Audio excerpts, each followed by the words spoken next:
Wish to have a great day with you all. May equality, liberty, justice, integrity and dignity prevail among all.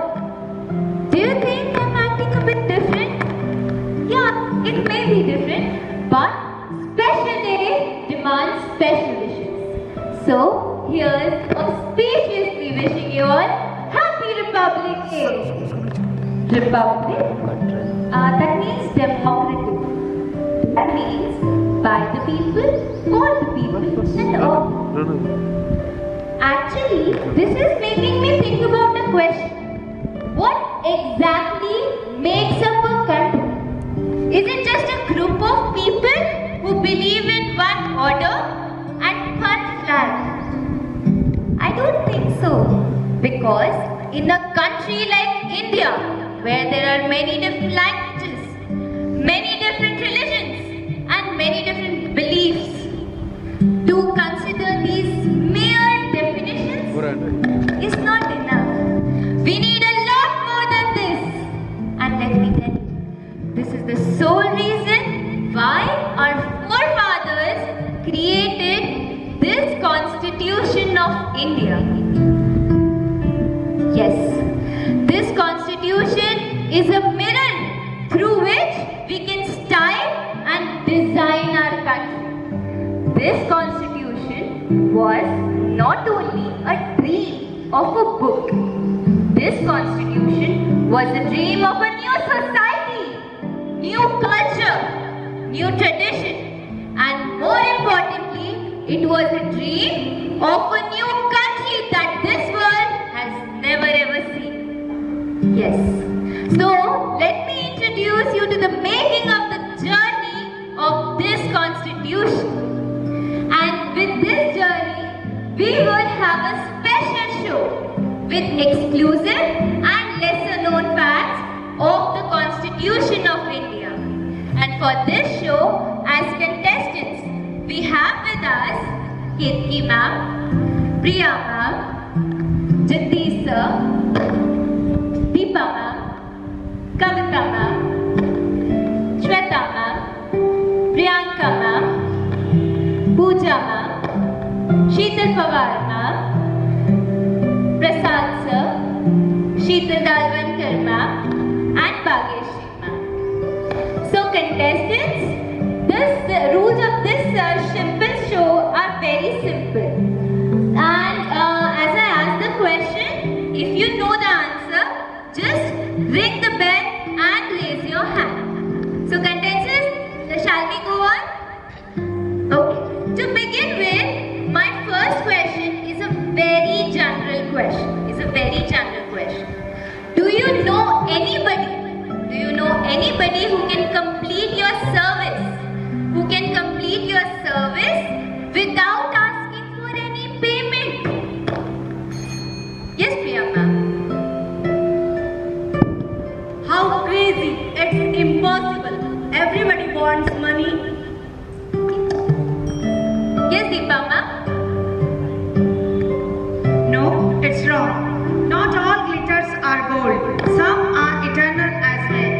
More precious than gold. Like Prem Bihari Narayan Raizada did not ask any money to calligraph the handwritten Constitution beautifully.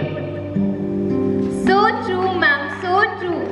Prem Bihari Narayan Raizada, who is a great example of nationality, who has shown his nationality by asking no money to write down the Constitution of India. And his name has been inscribed at the end of every page of the Indian Constitution. Yes, he is a great example of nationality.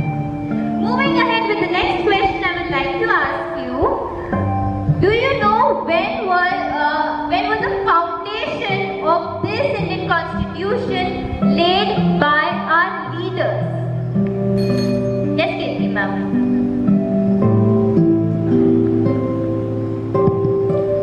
Yes, Priyanka ma'am. It was 1928 when Motilal Nehru, Jawaharlal Nehru, Tej Bahadur Sapru, Madhav Srihari Ane, Raja Gopalachari, Subhash Subhash Chandra Bose and many others have proposed a basic report over the design of the country. And yes, it was the first step towards getting a federal setup and changing the dominant status of our country. Surely, it was known as Swaraj Samvidhan. Amazingly well said, ma'am. Amazingly well said. Yes, this Nehru report was the basis of our Indian constitution, and there have been many such leaders who were involved in the making. Yes. And moving ahead with the next question, I would like to ask you all: when did the Constituent Assembly met for the first time in the Parliament House in New Delhi to formulate the Indian Constitution? Yes, Kavita ma'am. After the long deliberations and threats of uprising to British government, the Constitution Assembly first met on 9th December 1946 in New Delhi. The Constitution Hall was decorated with the lamps and brackets on the wall for phenomenal beginning. It was a very happy moment. Surely, ma'am, it was phenomenal. And on this note, I would like to ask you another question. How many members were present on the first day to formulate the Constitution? Yes, definitely. 207 members were there, and it is very important to note that among 207 members, only 9 women were there. Yes, Only 9 women? Only 9 women? That is really difficult to accept in today's time. But among these 9 women, there was one Indian Nightingale, Sarojini Naidu. Aren't we proud of her? Yes, we are. Okay, with this note, I would like our audience to answer one question. I have one question for audience as well. So, I would like to ask you, do you know any other leaders who were present in the making of the Constitution? कोई और नेता जो आपको पता हो जो Constitution के making में involved था? एक तो हमने सरोजिनी नायडू को पता कर लिया. Yes, ma'am.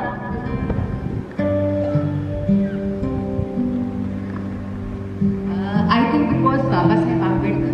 Yes, truly, ma'am. Truly, ma'am. Thank you, ma'am.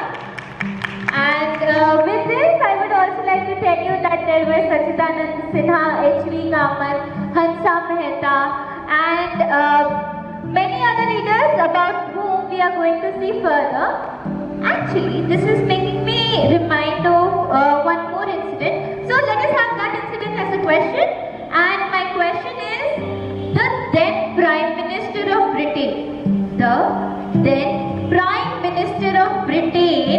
claimed that our Constituent Assembly is only a Hindu committee. That means there were only the members of the Hindu religion and no other members of other religion were included in this. What are your opinions on this? Yes, Priyanka. Preposterous. The permanent member of the Assembly, Dr. Rajendra Prasad, himself quoted that there were 155 Hindus, 30 scheduled castes, 5 Sikh, 6 Indian Christians, 3 Parsis, 3 Anglo-Indians and 4 Muslims. Then how can the Constituent Assembly be called only the representative of the Hindu community? Yes, Prasad, sir.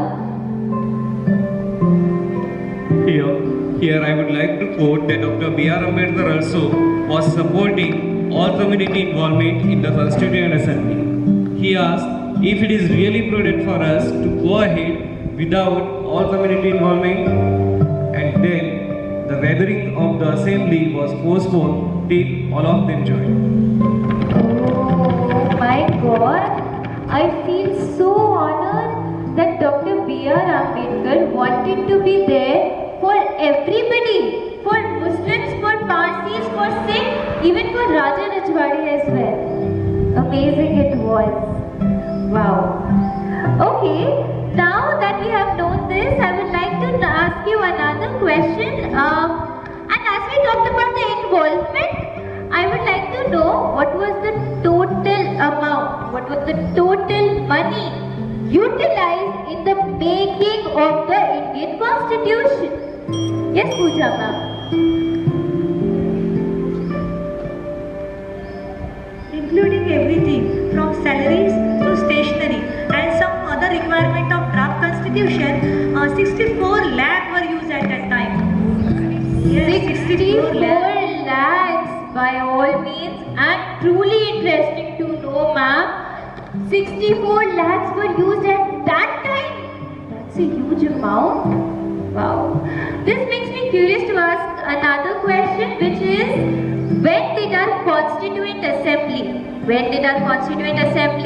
adopted the national flag of our India? Yes, Priyanka ma'am.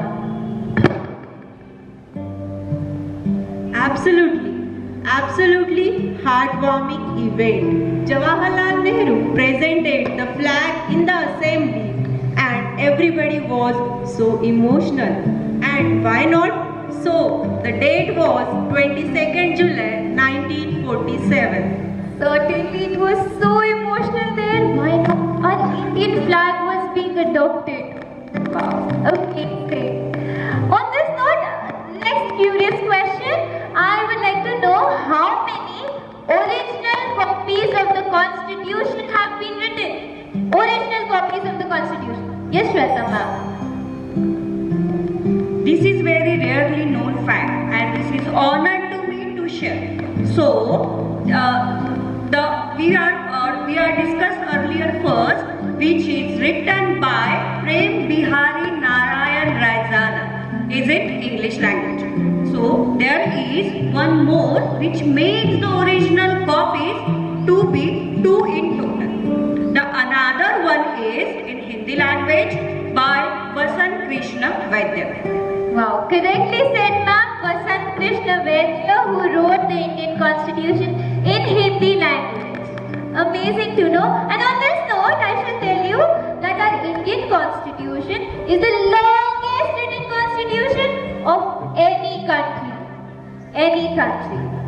And on this note, I shall ask our audience another question.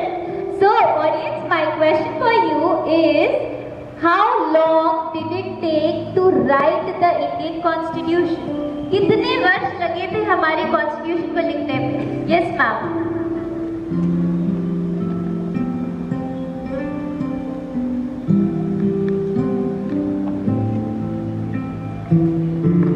Years, 11th month, 18 days. Correctly said, ma'am. Correctly said. Thank you, ma'am. And yes, as she said, 2 years, 11 months, 18 days. And with this, I would like to tell you that Constituent Assembly took 11 sessions and 165 days. 11 sessions and 165 days. Okay, as we are talking about the writing of the Constitution, let us go with the drafting committee. Drafting committee whose purpose was to draft a constitution which would contain the matter which would be written in the original constitution.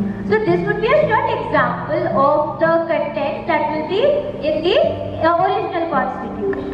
Okay, and contestants, let us have this as a rapid fire round, shall we? Okay, so contestants, please brace yourselves. And my first question is, when was the drafting committee formed? Yes, Sheetal ma'am. 29 August 1947. Correctly said, ma'am. How many members were there in the assembly? Yes, sir. 7 members. Correctly said, sir. Who was the chairman of the drafting committee? Yes, Sheetal ma'am. Bhimrao Ramji Ambedkar. Correctly said, ma'am. When did the drafting committee met for the first time to formulate the laws? Yes, Jagdish sir. 30 August 1947. Correctly said, sir. When Ambedkar presented the draft constitution to the members of the Constituent Assembly. Yes, Kavita ma'am. 4th November 1948. Correctly said, ma'am. And this was a quick round and interesting facts to know. Thank you, contestants. And moving ahead, now that we have established the fact that Dr. B.R. Ambedkar as a chairman introduced the draft constitution to the Constituent Assembly, I am curious to know who was the constitutional advisor? Who was the constitutional advisor to the Constituent Assembly? Like who gave the legal advices to all the members of the Constituent Assembly? Yes, Bhagyashree ma'am. He is barely known.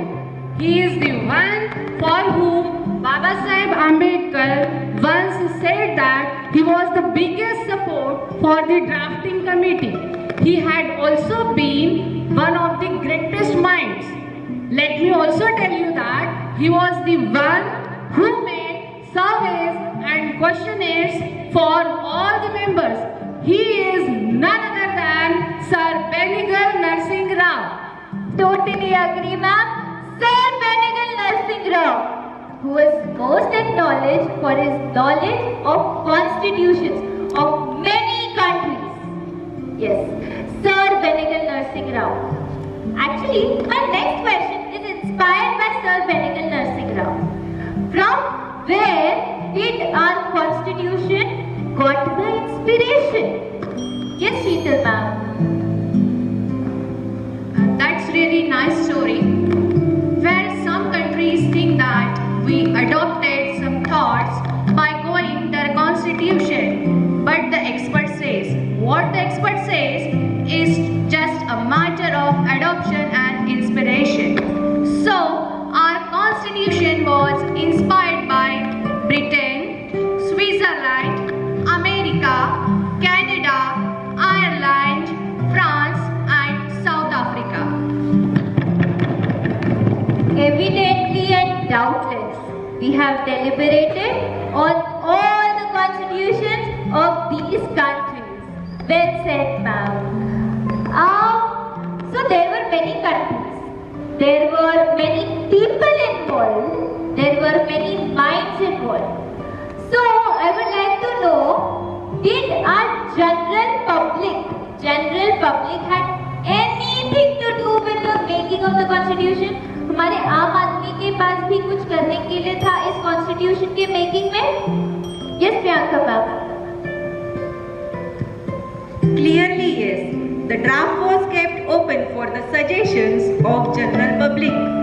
Could it get more marvelous? Wow, general public also had something to do with the making. That's amazing to know. And on this note, I shall ask our audience one question. Do you think that the Constitution of India stood the test of time? क्या हमारे Constitution में इतना महत्व था कि वो आज भी उतना ही सही से काम कर रहा है? आपको क्या लगता है? वो कर रहा है या नहीं? Yes? Okay. So our Constitution is working and the Constitution stood the test of time. And on this note, I shall go ahead with one of my favorite questions and towards the last segment. My question is, do you know the member of Constituent Assembly who put forward the demand of an amendment in which if the ministers want to contest any elections, they will have to present their educational qualifications and the details of the properties as open to the public. Open to the public. Yes, Bhagyashree ma'am. Indeed, the need of the hour, he was Professor K.T. Shah. Correctly said, ma'am. K.T. Shah.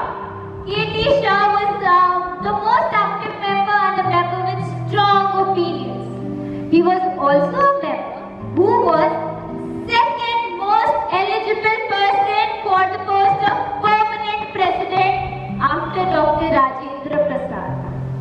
Second most eligible for permanent president. Wow, amazing to know. And with this, I would like to ask you another question. when did the Constituent Assembly adopt our national emblem? National emblem. Yes, Pooja ma'am. Surely, it's 24th of January 1950. 24th of January. Yes, ma'am. Yes, ma'am. 24th of January 1950 was the date when our Constituent Assembly adopted the national emblem. Yes.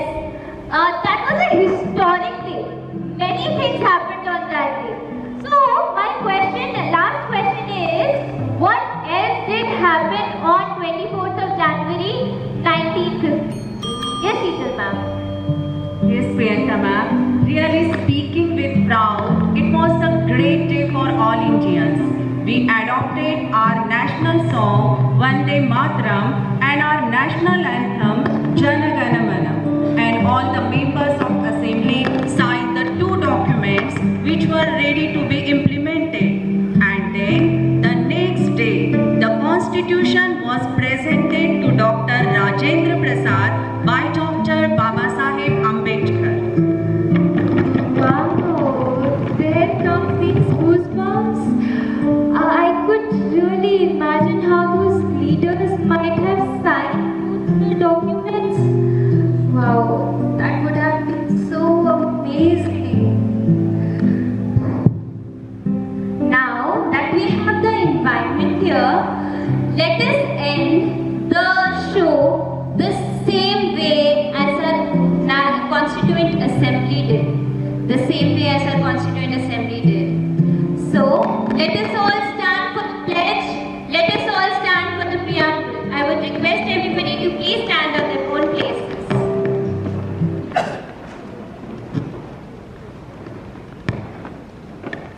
Stand position.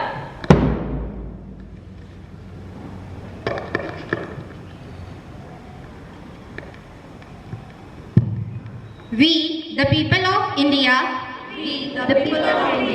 having solemnly resolved to constitute India into a sovereign, socialist, secular, democratic republic, and to secure to all its citizens justice, social, economic and political liberty of thought, expression, belief, faith and worship, equality of status and of opportunity, and to promote among them all fraternity, assuring the dignity of the individual and the unity and the integrity of the nation. Jai Hind.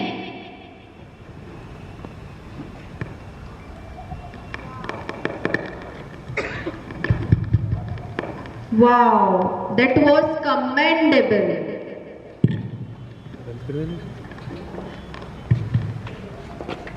Yes.